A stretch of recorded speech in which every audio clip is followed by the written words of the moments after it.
सरकार के हों वफादार तो आपकी सेवा में होगी विस्तार, और बहुत सारे धरे के धरे रह जाएंगे बेरोजगार। जी हां दोस्तों, मैं आरडी भारती और आप देख रहे हैं बिहारी सुल्तान।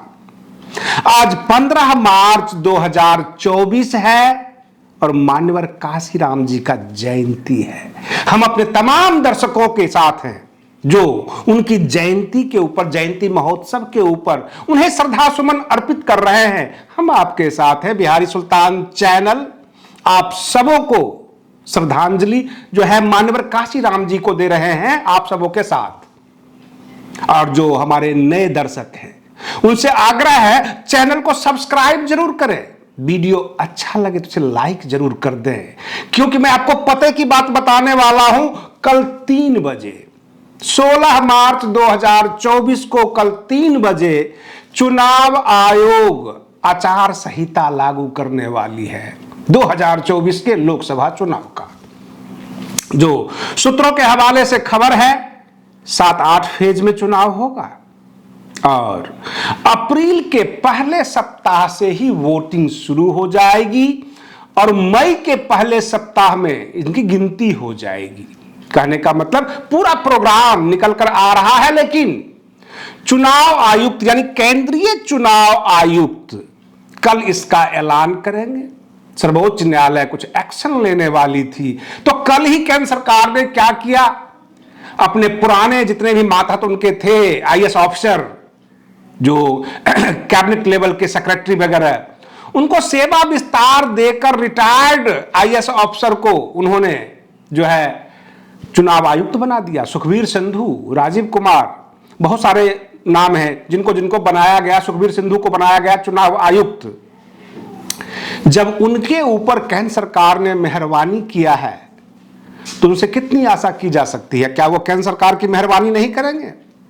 और सबसे बड़ी बात यह है कि कल आचार संहिता लागू हो जाएगी। कल बहन मायावती जी कोई फैसला लेंगे। मैं आपको इस वीडियो में बहुत गजब की खबर बताने वाला हूं कि बहन मायावती जी जो अकेले चुनाव लड़ने का जो प्रोग्राम बनाया बसपा ने, इससे किसको नुकसान होना है और किसको बड़ा नुकसान होना है, कई पार्टी निशाने पर है। आप केवल उत्तर प्रदेश के 80 लोकसभा सीट ना देखें, उत्तर प्रदेश तो केवल झांकी है, पूरा भारत अभी बाकी है। बहन मायावती जी पूरे भारत में जो प्रोग्राम बनाए हैं, पूरे देश भर में बहुजन समाज पार्टी का जो प्रोग्राम है, सुनकर देखकर काफी चौकन्ना होते हैं लोग। राजस्थान में ज्यादा से ज्यादा अल्पसंख्यक प्रत्याशी उतारे जाएंगे बसपा के द्वारा, और अलवर वगैरह में ऐलान कर दिया गया है। मध्य प्रदेश में भी ज्यादा से ज्यादा अल्पसंख्यक उम्मीदवार उतारे जाएंगे बहुजन समाज पार्टी के द्वारा, और इससे कांग्रेस पार्टी को बड़ा नुकसान होना है। अखिलेश यादव को केवल उत्तर प्रदेश में नुकसान होना है।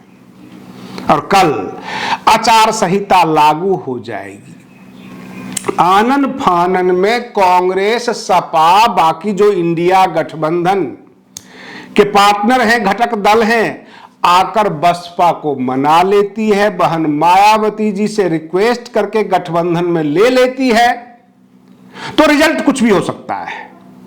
लेकिन अगर बहन मायावती जी अकेले हर जगह कैंडिडेट दे देती है, अपने फैसले पर अडिग रहती हैं, तो आपको 3 प्रकार की खबरें मिलेगी। टीवी चैनल्स जो खरीदे हुए हैं, केंद्र सरकार के अंडर में आते हैं, दरबारी पत्रकार, वो सब के सब भाजपा को जिताएंगे।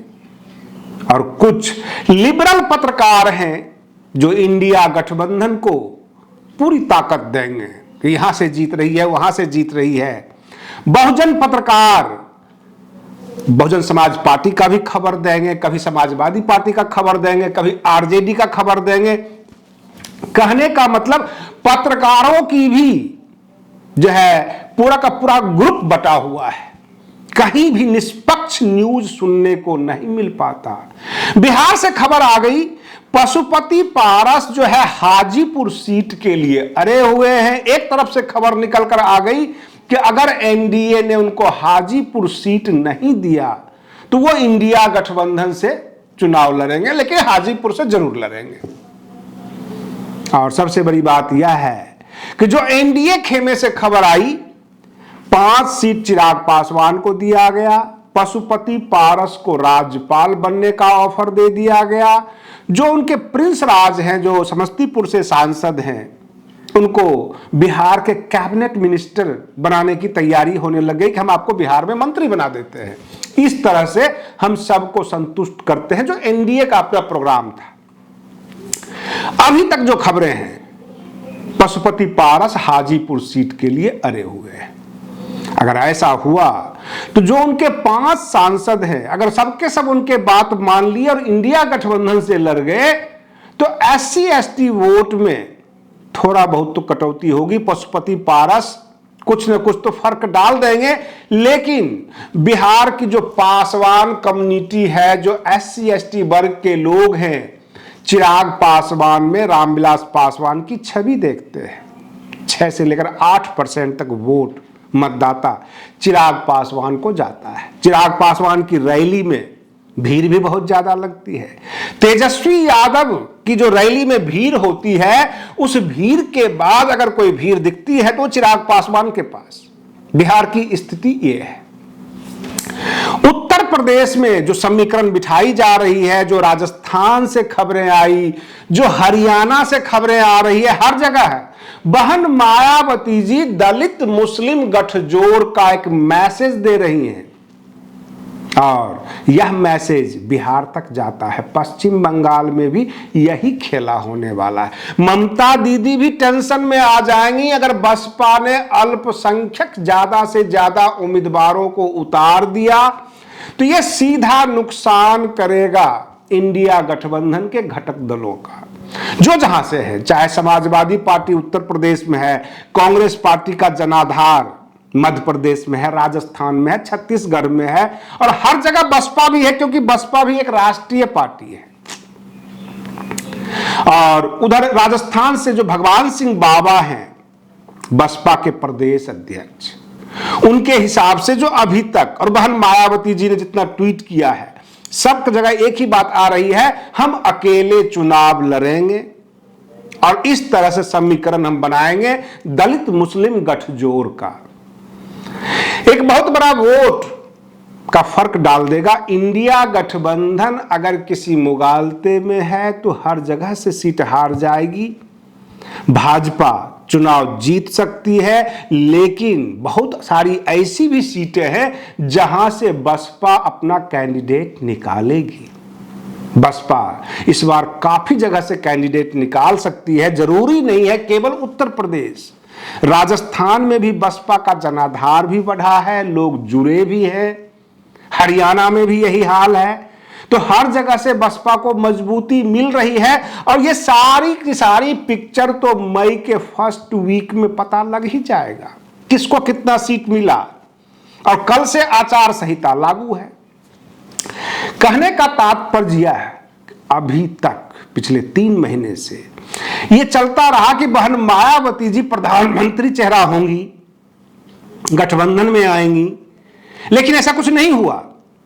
और कल के लिए डेट फिक्स किया गया, कल 3 बजे चुनाव आयुक्त आचार संहिता लगाएंगे, लोकसभा चुनाव की तारीखों का ऐलान हो जाएगा।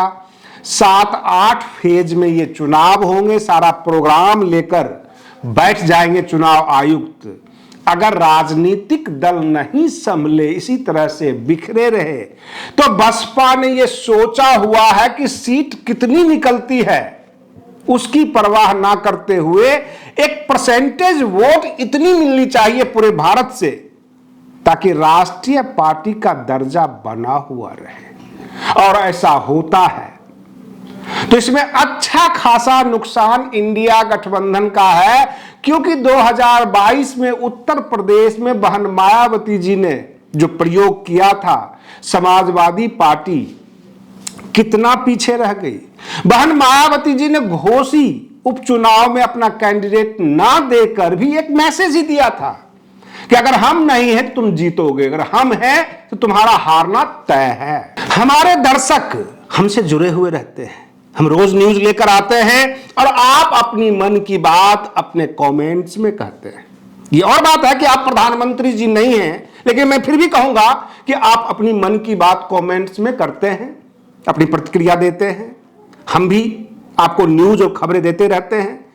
रही बात ये कि जिस प्रकार से तैयारी चल रही है, जो इंडिया गठबंधन ने गैर जिम्मेदाराना रास्ता अपनाया, अख्तियार किया, बहन मायावती जी को साथ नहीं किया, कभी आमंत्रित नहीं किया, कभी बुलाया नहीं, तो अब इस बात की शोर क्यों कि पूरे देश भर में बहन मायावती जी इस तरह से दलित मुस्लिम गठजोड़ करके कैंडिडेट दे रही हैं, तो इंडिया गठबंधन को नुकसान होगा।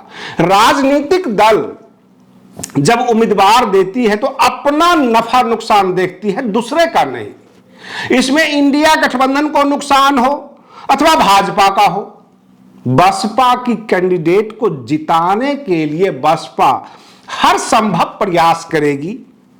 अगर चुनाव में अर्थबल जरूरत है, धनबल जरूरत है, जनबल जरूरत है, सारे ताकत लगाएगी। लेकिन जो विपक्ष है, जो इंडिया गठबंधन के लोग हैं, जहां जहां से पिछड़ने लग जाते हैं, उंगलियां केवल बसपा के ऊपर उठाते हैं। तो उनके हिसाब से क्या बसपा को राजनीतिक मैदान छोड़ देनी चाहिए? क्या कैंडिडेट नहीं देना चाहिए? या ये कहते हैं वो रिकॉग्नाइज यानी मान्यता प्राप्त नेता हैं, बसपा मान्यता प्राप्त नेता नहीं है। बहुजन समाज का एक बड़ा वोट बैंक बसपा के साथ है, और जिस हिसाब से दलित मुस्लिम समीकरण इन्होंने बिठाया है और पूरे देश में बिठाया है, तो एक अच्छा खासा इनको वोट मिलने जा रहा है। आज के लिए बस इतना ही। आप बने रहिए बिहारी सुल्तान चैनल पर। हम फिर मिलते हैं अगले वीडियो में, तब तक के लिए धन्यवाद।